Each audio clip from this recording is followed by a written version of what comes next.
Señora Presidenta del Congreso de la República, señora Ministra de Defensa, señor Jefe del Comando Conjunto de las Fuerzas Armadas, señor Comandante General del Ejército, dignas autoridades civiles y militares, miembros de las Fuerzas Armadas, miembros de la Iglesia, señores y señoras. Ayer he estado en la cripta de los héroes, recordando a quienes nos dieren el ejemplo de peruanidad. He estado frente a la lápida de mi abuelo, Francisco Sagasti Saldaña, que peleó en la batalla de Tarapacá y de quien aspiro ser un digno descendiente y a seguir su ejemplo. Hoy recordamos 196 años desde que tuvo lugar la batalla de Ayacucho. Esta fecha marca un hito trascendental en la historia del Perú y de América. Significa la culminación de un sueño en esta parte del continente. La victoria alcanzada en las pampas de Ayacucho dio la libertad no solo al Perú, sino que consagró la libertad del yugo español de toda América del Sur. Lo que sucedió en la Pampa de la Quinua fue parte de un arduo proceso, cuyo primer hito ocurrió en Huaura en 1820, cuando José de San Martín declaró la independencia del Perú. Luego, el 15 de julio de 1821, se convocó a los vecinos a un cabildo abierto y se aprobó el Acta de Independencia en Lima. Ese mismo año se oficializó la creación del Ejército del Perú, institución que ahora celebramos. Un año después se elaboraron las bases de la primera Constitución peruana, que fue promulgada por José de San Martín en 1823. Todo esto sucedía mientras las fuerzas realistas avanzaban y retrocedían en diversas partes de nuestro territorio. Recién, en 1824, se libró la última batalla del proceso independentista, evento que celebramos hoy y que permanecerá en nuestra memoria por siempre. Como hemos escuchado del comandante general, bajo la dirección del mariscal José Antonio de Sucre, la gesta de la Pampa de la Quinua fue el punto culminante de una campaña militar concebida por José de San Martín y culminada por Simón Bolívar, nuestros dos libertadores. Pero recordemos que esto no hubiera sido posible sin la decidida participación de muchos peruanos y peruanas, próceres de la independencia, que prepararon el terreno para liberarnos del yugo español durante varias décadas de esfuerzo patriótico. Ayacucho fue el bautizo de fuego que recibieron las primeras fuerzas nacionales organizadas para enfrentar al enemigo. Sobre los cimientos de esta victoria y con la gloria de Ayacucho emerge el triunfante destino del Ejército del Perú, que pronto se convertiría en una de las instituciones fundamentales de nuestra patria. Según el ilustre diplomático e historiador Juan Miguel Bácula, los primeros momentos de la independencia configuraron nuestra diversidad territorial, cultural y étnica.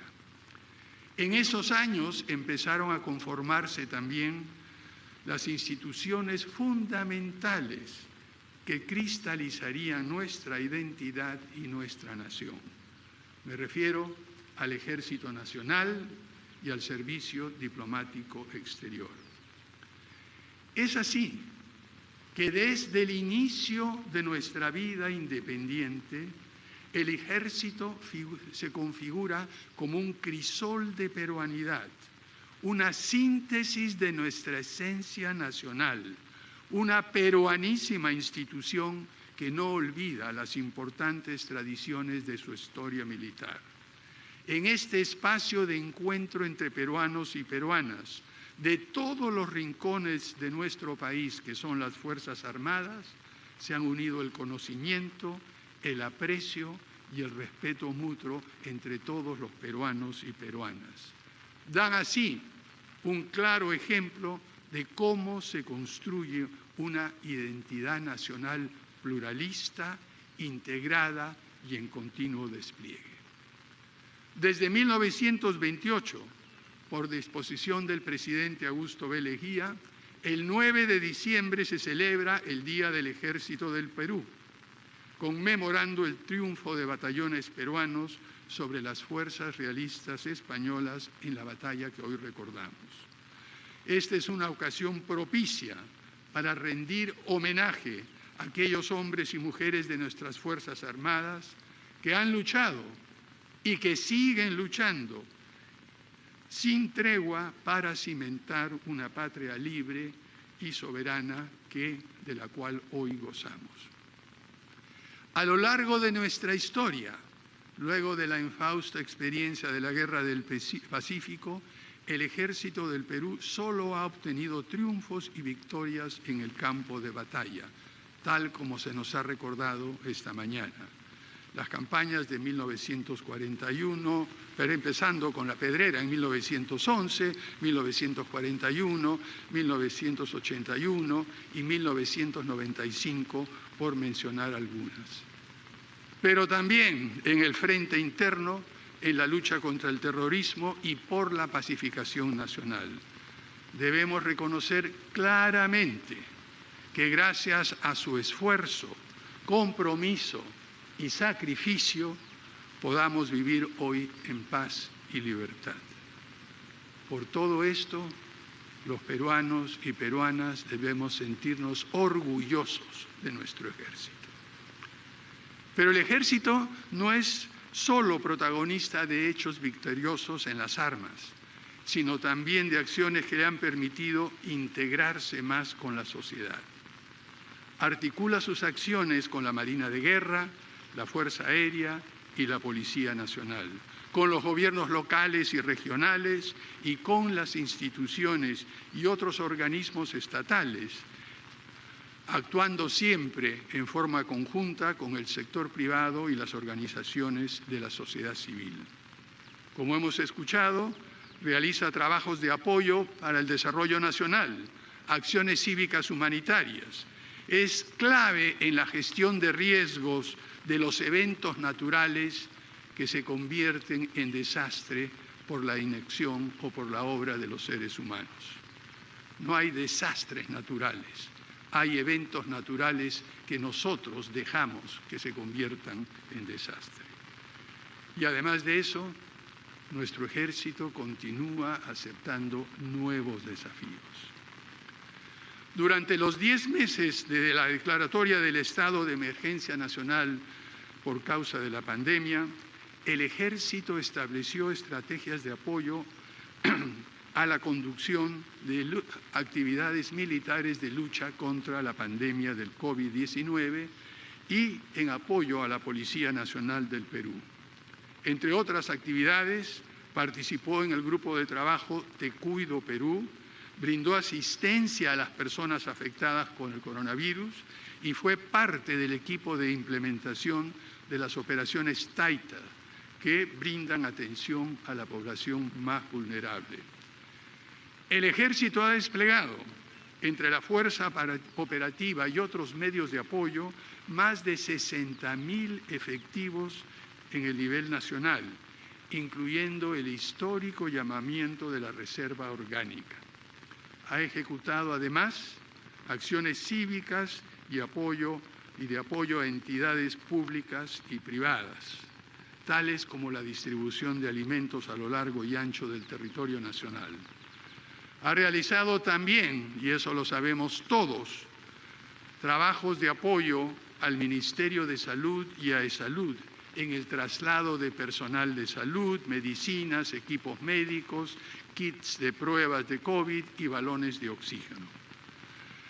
Por todo esto, Los peruanos y peruanas, conscientes de la importancia de nuestras Fuerzas Armadas y del Ejército, saludamos hoy al soldado que se encuentra en estos instantes vigilando nuestras fronteras, patrullando nuestro agreste territorio y en particular aquellos que se encuentran consolidando la paz en lugares tan difíciles como el Valle de los Ríos Apurímac, Ene y Mantar. Los acontecimientos y las nuevas amenazas a la seguridad que enfrenta la humanidad nos hacen revisar nuestras concepciones de doctrina nacional, de defensa nacional y el papel que juegan los avances tecnológicos, así como el nuevo contexto global de la pandemia, el cambio climático, las desigualdades globales, la polarización política y los impulsos autoritarios que tenemos que rechazar. El ejército peruano, como hemos escuchado, está embarcado en un proceso de renovación, no solo de ideas y conceptos, sino también en su gestión, en su manera de organizarse y en su vida operativa. Saludo ese enorme esfuerzo de poner al día esta concepción de doctrina de defensa nacional que aprendí hace muchos años, hace décadas, de don José del Carmen Marín, el general José del Carmen Marín, uno de los artífices de la modernización del ejército peruano y las Fuerzas Armadas a mediados del decenio de 1950. Para enfrentar estas amenazas y para aprovechar las oportunidades que nos ofrece el nuevo contexto internacional, es fundamental que logremos una mayor cercanía, una más fuerte unión entre las Fuerzas Armadas y el Ejército en particular y toda la ciudadanía. En el poco tiempo que tiene el gobierno de transición y emergencia, y recordando el ejemplo que me dejaron mi abuelo y mi bisabuelo, dignos miembros del ejército peruano, esta es la tarea que me comprometo a realizar como jefe de Estado y de Gobierno. Muchas gracias a nuestras Fuerzas Armadas. ¡Que viva el ejército peruano! ¡Que viva el Perú! ¡Viva! Bien, han sido las palabras del presidente de la República, Francisco Sagasti, en el marco de esta ceremonia por el 196 aniversario de la batalla de Ayacucho y el Día del Ejército peruano. Durante el inicio de su discurso ha recordado lo que ocurrió en la Pampa de la Quinua y también ha señalado que esta es una ocasión propicia para rendir homenaje a quienes siguen trabajando para garantizar una patria libre y soberana. Además, el mandatario ha destacado la labor del Ejército del Perú en la lucha contra el terrorismo y la pacificación nacional. Además, en la lucha contra la pandemia y el trabajo que han realizado en apoyo al Ministerio de Salud y Salud con el traslado de personal de medicamento durante esta pandemia.